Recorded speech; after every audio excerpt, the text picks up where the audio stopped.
Halo, apa kabar semua? Nama gue Rika Sarsa, dan gue adalah brand ambassador The North Face Indonesia. Di video kali ini, gue akan kasih daftar 26 perlengkapan dan tips penting sebelum naik gunung.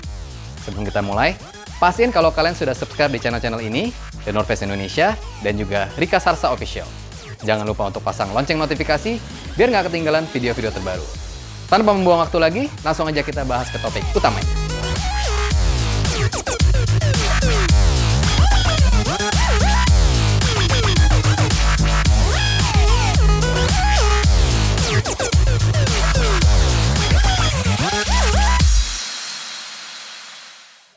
Poin selanjutnya adalah dry bag. Meskipun carrier sudah terlindungi dari rain cover, ini buat jaga-jaga aja sebagai pelindung tambahan. Misalnya kalau pasang rain covernya kurang pas ataupun miring, atau bisa aja rain cover kalian itu robek kena ranting ataupun benda tajam. Biasanya gue bawa beberapa macam dry bag. Misalkan yang ini bisa muat 15 liter. Biasanya gue masukin untuk melindungi sleeping bag.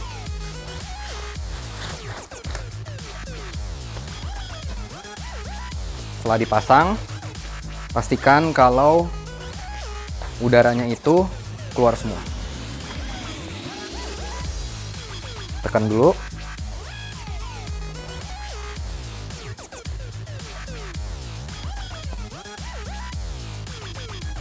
Nah, dan ini baru kita masukin ke dalam carrier. Lalu gua ada lagi yang lebih besar. Biasanya untuk masukin pouch, isinya baju-baju ganti, lalu jaket, dan juga barang-barang elektronik ini masuk ke sini semua. Nah, untuk dry bag yang lebih kecil ini biasanya untuk menyimpan dompet ataupun kayak baterai-baterai cadangan, kunci-kunci juga bisa masuk ke dalam seperti ini. Selanjutnya adalah sleeping mattress. Selain berfungsi sebagai alas tidur, tapi juga berfungsi sebagai lapisan agar tidak ada kontak langsung tanah yang dingin dengan tubuh kita di saat istirahat. Nah, yang kedua, terkadang permukaan tanah tidak selalu rata. Ada batu-batu kerikil di bawah, jadi bikin tidur kalian jadi nggak nyaman. Jadi menurut gua, sleeping mattress itu wajib untuk dibawa. Untuk pilihan sleeping mattress, ada beberapa tipe. Yang paling standar dan harganya paling terjangkau, bisa menggunakan roll mattress karet hitam. Ini adalah contohnya. Yang kedua adalah sleeping mattress busa dengan lapisan aluminium foil. Bisa di-roll, ada juga yang bisa dilipat. Dan yang ketiga adalah inflatable sleeping mattress. Ini adalah yang paling ringan, praktis, dan nyaman banget untuk digunakan. Kalau kita lihat dari perbandingan ukurannya, ini jauh banget. Ini lebih ringan dibandingkan dengan yang raw mattress hitam. Nah, mungkin gue harus buat satu video yang terpisah hanya membahas sleeping mattress ini. Karena gue punya 3 tipe, dari yang kecil, sedang, dan yang lebih besar. Tapi untuk contoh di video ini, kita akan lihat aja.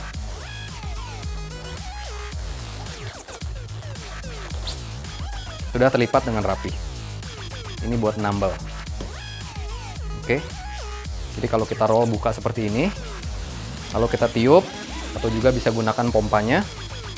Nah, ini akan menjadi sleeping mattress inflatable.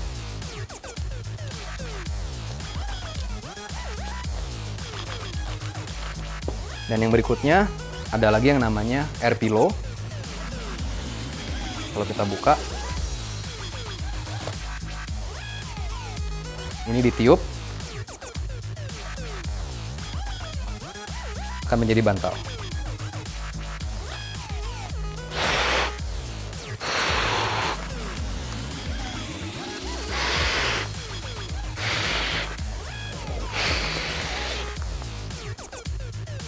Jadi deh,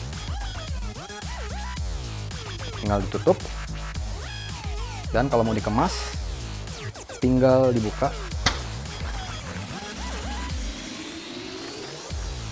Lalu digulung.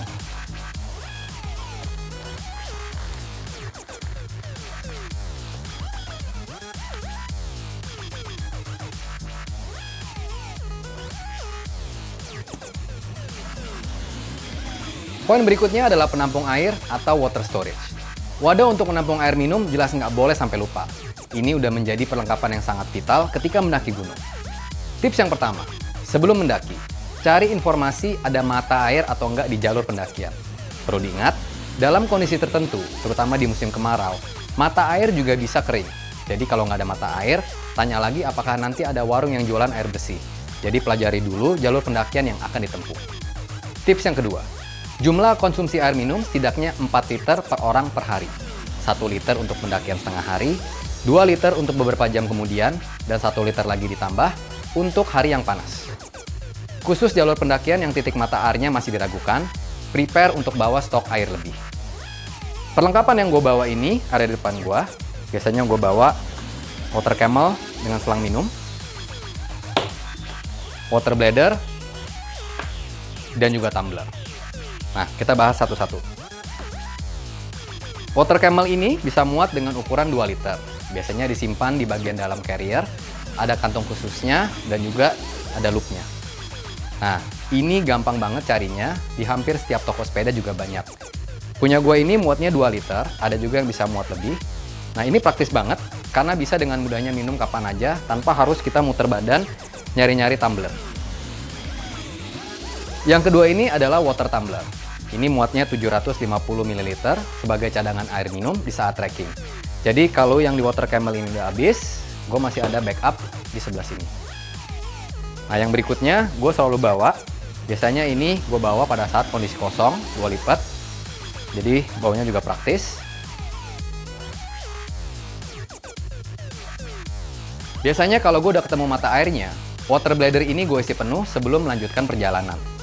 Kalau kalian nggak punya water bladder seperti ini, nggak usah khawatir. Masih ada alternatif lain. Bisa juga pakai galon.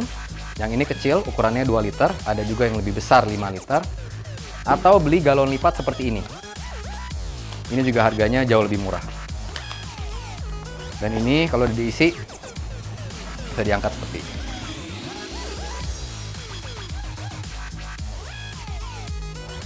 Tips yang berikutnya. Menurut gue lebih praktis untuk bawa yang bisa dilipat. Jadi pada saat kosong, ini nggak akan makan tempat di dalam carrier. Dan pada saat terisi penuh, bisa juga disimpan di bawah top floating lid. Poin yang berikutnya adalah headlamp. Pilihan headlamp ini beraneka ragam, tapi pilihan favorit gue adalah headlamp dengan dayanya 200 lumen. Bisa untuk mode dekat ataupun yang jauh. Headlamp ini biasanya digunakan pada saat summit attack, atau bisa juga bagi kalian yang melakukan pendakian di sore sampai dengan malam hari. Jangan lupa juga untuk membawa baterai cadangan. Poin berikutnya adalah skop lipat. Dalam satu grup pendakian, biasanya bawa cukup satu, karena ini pakainya bisa bergantian.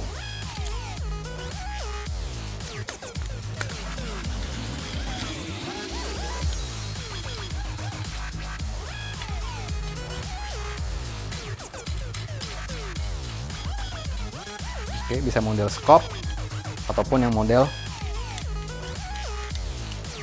cangkul. Oke. Fungsi yang pertama, di saat musim hujan, bisa bikin parit di sekitaran tenda, supaya air hujan nggak mengalir masuk ke dalam area tenda.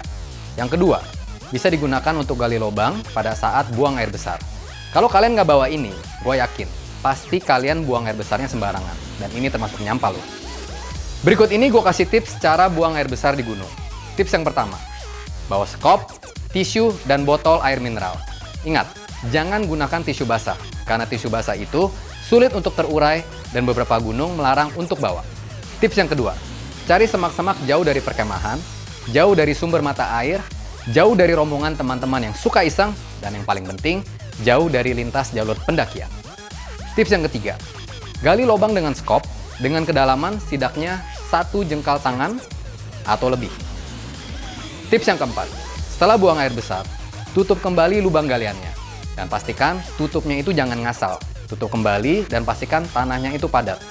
Kalau perlu, bikin tanda gundukan yang lebih tinggi. Kalau tanahnya nggak padat, yang salah nginjak itu bisa masuk kejeblos, masuk keranjang.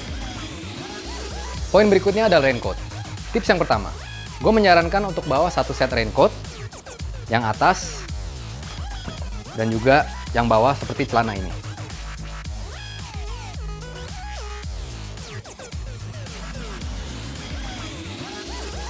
Meskipun berpergian di musim kemarau, gue selalu membawa ini karena cuaca bisa saja berubah-ubah dan bisa aja tiba-tiba turun hujan. Tips yang kedua, jika sudah ada tanda-tanda akan turun hujan, nah, taruh raincoatnya di tempat yang sangat mudah untuk dijangkau. Biasanya di carrier, gue masukin di bagian yang paling depan. Tips yang ketiga, saran gue jangan membawa raincoat yang bahannya dari plastik, karena mudah robek apabila terkena ranting pohon ataupun benda tajam. Tips yang keempat, jangan malas untuk pakai raincoat di saat turun hujan. Pakainya pun cuma sebentar kok. Bila trekking dengan keadaan basah, suhu tubuh kalian akan drop, badan akan lebih cepat rasa dingin, dan tenaga akan lebih cepat untuk terkuras. Selain berisiko untuk lebih mudah jatuh sakit, seperti flu, masuk angin, demam, ini juga akan menambah risiko terkena gejala hipotermia. Jadi sempatkan waktu untuk selalu menggunakan raincoat. Poin berikutnya adalah flysheet. Ini adalah perlengkapan yang multifungsi. Yang punya gue ini ukurannya 3x3. Nah, bisa dijadikan sebagai alas tempat duduk pada saat makan di depan tenda. Juga bisa digunakan sebagai tempat berteduh emergency pada saat trekking. Juga bisa digunakan sebagai menutup bagian tenda yang robek, dan juga bisa digunakan untuk mendirikan bivak. Poin berikutnya adalah tali prusik. Ini ada dua macam, yang ukurannya lebih kecil, 3 mili, ada juga yang lebih tebal, ini yang 6 mm. Panjangnya bervariasi, tali prusik ini bisa digunakan untuk bermacam-macam fungsi. Sebagai tali jemuran, bisa juga untuk mengikat flysheet ke pasak, dan juga bisa sebagai tali cadangan jika tali sepatu boot kalian putus. Poin berikutnya adalah trekking pole. Belum tentu semua pendaki terbiasa dan suka menggunakan trekking pole, tapi gue selalu bawa setidaknya 1 piece. Menurut gue, trekking pole ini sangat membantu pada saat mendaki tanjakan terjal dan berpasir, tapi berguna juga sebagai tumpuan pada saat turun gunung, terutama medan dengan tanah yang relatif licin. Fungsi lain dari trekking pole ini juga bisa digunakan sebagai tiang flysheet pada saat membuat bivak. Poin berikutnya adalah pelindung kepala. Bisa juga menggunakan buff, topi, ataupun masker. Personally, gue lebih suka menggunakan ini dibandingin memakai topi. Biasanya, gue pakai buff ini sebagai pelindung kepala, tapi juga sebagai masker untuk melindungi pernafasan dari jalur yang berdebu atau asap berlerang. Untuk cadangan, biasanya gue bawa 2 atau lebih. Poin berikutnya adalah pouch baju-baju ganti. Tergantung dari lamanya durasi pendakian, tapi biasanya untuk 1 hari, jatah ganti bajunya adalah 1. 1 pouch ini bisa isinya bermacam-macam. Baju-baju atasan,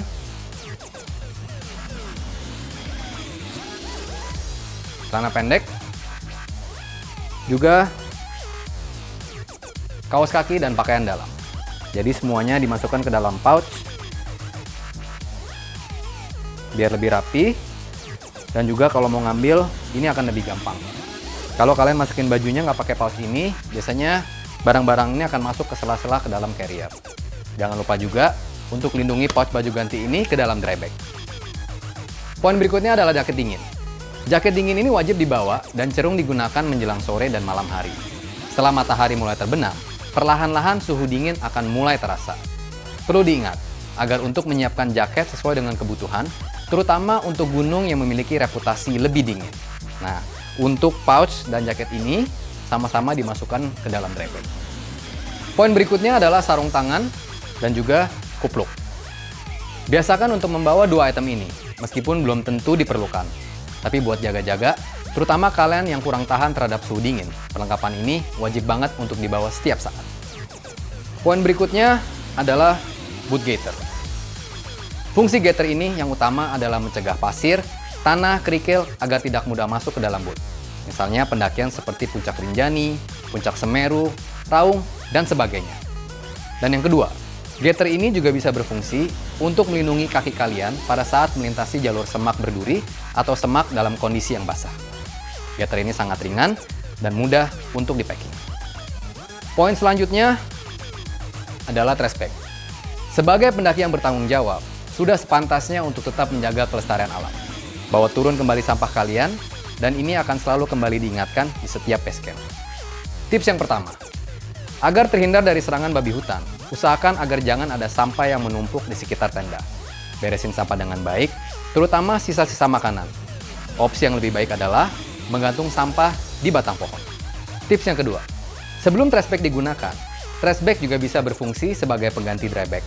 Salah satu teknik yang sering digunakan adalah masukin trash bag duluan ke dalam carrier dan baru packing barang-barang kalian. Gue biasanya nggak pakai metode ini karena kalau mau nyari barang atau ambil barang, ini bakalan lebih susah.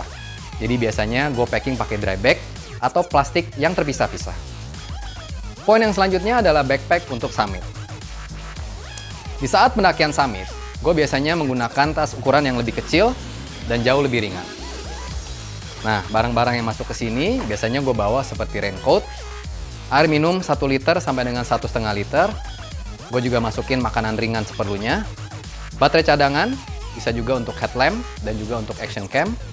Gue juga biasa bawa kamera, boot gaiter, kupluk, glove, dan juga trekking pole yang biasanya udah langsung gue pakai. Poin yang terakhir adalah power bank. Ini adalah list terakhir di video ini, the last item but not the least. Meskipun terakhir di list, tapi ini selalu berperan penting untuk cas HP, kamera, baterai cadangan, apalagi buat kalian yang sering ngevlog. Semakin banyak barang elektronik yang dibawa, otomatis akan perlu kapasitas power bank yang juga lebih besar. That's it guys, meskipun kali ini videonya cukup panjang, gue sangat berharap kalau video ini bisa memberikan tambahan manfaat untuk kita semua dan terus belajar untuk mencintai dan menghargai keindahan alam. Kalau kalian ada pertanyaan dan pembahasan seputar tentang video ini, kalian bisa tulis pertanyaannya di bawah ini. Jangan lupa juga untuk komen, like, dan subscribe. Thanks for watching, dan sampai ketemu di video selanjutnya. Salam lestari, and peace.